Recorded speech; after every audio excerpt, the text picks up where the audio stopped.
दाता जय क्षत्रिय कोली वंश, कोली विद्रोह और कोलियों द्वारा लड़ी गई लड़ाइयाँ पार्ट 2 में आपका स्वागत है। तो शुरू करते हैं। 19वीं शताब्दी की शुरुआत में 1803 में गुजरात के खेड़ा जिले में कोली जाति ने ईस्ट इंडिया कंपनी के खिलाफ विद्रोह कर दिया था और कंपनी ने भी कोली जाति को बदमाश जाति घोषित कर दिया था।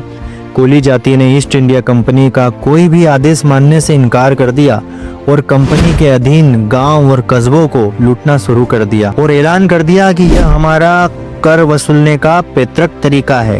और 1808 में कोली जागीरदारों ने नेतृत्व में कोलियों ने कंपनी के अधीन ढोलाका शहर को लूट लिया, लेकिन एक कोली पकड़ा गया जिसका नाम बचूर खोकानी था। लेकिन 20 फरवरी को कोलियों ने जेल को ही लूट लिया, जिस जेल में बचूर खोकनी बंदी था।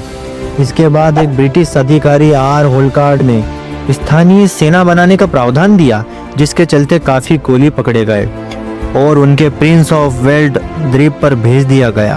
कुछ को गुजरात में ही रखा गया, लेकिन गुजरात में बंदी बने हुए कोली को बागी कोलियों के 500 के ग्रुप ने हमला कर दिया और कोलियों को छुड़ा लिया।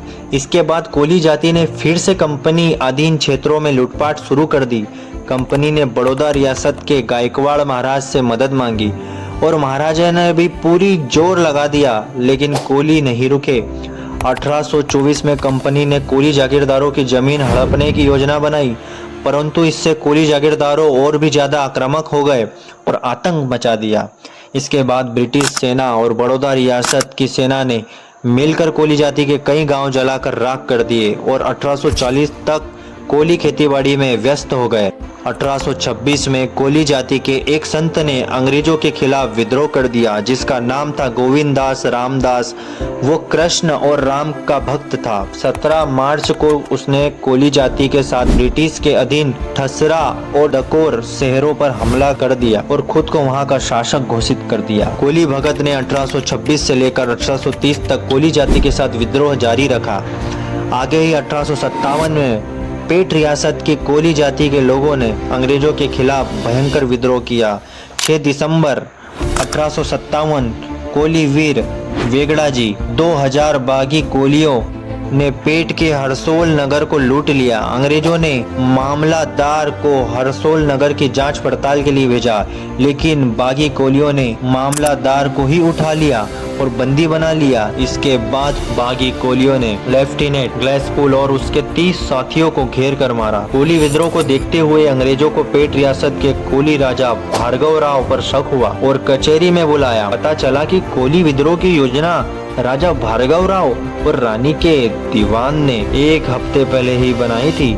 अंग्रेजों ने राजा उसके साथियों को राजद्रोही घोषित करके फांसी पर लटका दिया। इसके बाद बागी कोलियों ने कचहरी पर हमला कर दिया और अंग्रेजी पुलिस वालों को मार डाला और हथियार लेकर खजाने पर हमला कर दिया। इसके बाद कोली स्वर्गीय राजा के समारोह में गए और एक एक करके अपना परिचय दिया। शाम को पता चला कि अंग्रेजों ने हार मानकर अंग्रेजी सेना वापस बुला ली, तो बागी कोलियों ने मामलादार और अंग्रेजी पुलिस वालों को रिहा कर दिया। कुछ दिन बाद लेफ्टिनेंट ग्लेसपूल फिर से अंग्रेजी सेना लेकर बागियों के खिलाफ आया, लेकिन उसकी कोलियों पर हमला करने की हिम्मत नहीं पड़ी थी। इसी दौरान कैप्टन नूटल ट्रिबक से सेना लेकर आया और लेफ्टिनेंट ग्लेसपूल के साथ मिल गया। सेना काफी ताकतवर हो गई और बागी कोली पीछे हट गए, लेकिन कुछ दिन बागी कोलियों ने लेफ्टिनेंट ग्लेसपूल और कैप्टन नूटल की फौज के साथ आमने सामने की लड़ाई कर दी, लेकिन वह हार गए और धर्मपुर रियासत में चले गए। धर्मपुर के राजा ने बागी कोलियों को पकड़कर अंग्रेजों के हवाले कर दिया और अंग्रेजों ने सभी बागी कोलियों को फांसी पर लटका दिया। दोस्तों, केवल महाराष्ट्र ही नहीं, गुजरात में भी विद्रोह किया था। विद्रोह किसी सिपाही विद्रोह की तरह तो नहीं था, लेकिन कोली जागीरदारों ने इस विद्रोह में जान डाल रखी थी। माही कांठा और रेवा कांठा के कोली जागीरदारों ने विद्रोह कर दिया था, जिनमें अंबिका जहांगीर ने महत्वपूर्ण भूमिका निभाई थी। साथ ही निहाल चंद झावेरी, मंगनलाल श्रॉफ, बापूजी गायकवाड़ और राजा भोसले ने भी कोली विद्रोह को तेज किया था। इन्होंने 2000 कोली इकट्ठे किए और बड़ौदा पर हमले की योजना बनाई, लेकिन यह योजना किसी तरह बड़ौदा के महाराजा के पास पहुंच गई। इसके बाद ब्रिटिश सेना और बड़ौदा सेना ने मिलकर कोली विद्रोह पर हमला कर दिया, जिसके काफ़ी कोली मारे गए और कुछ को अंडमान द्वीप पर भेज दिया गया। इसके बाद कोली जाति के 2 गांव प्रतापपुर और अखड को जला के राख कर दिया गया। इसके बाद फिर से कोली जागीरदारों ने बड़ौदा, ईडर और ब्रिटिश के खिलाफ हथियार उठाए, जिसके बाद फिर से कोलियों के 2 और गांव जला दिए गए। कोली जागीरदारों ने फिर से कोली एक की ओर बड़ोदरा के गांधीनगर पर हमला कर दिया। इसी प्रकार कोली साबरमती नदी के आसपास 1858 तक लड़ते रहे।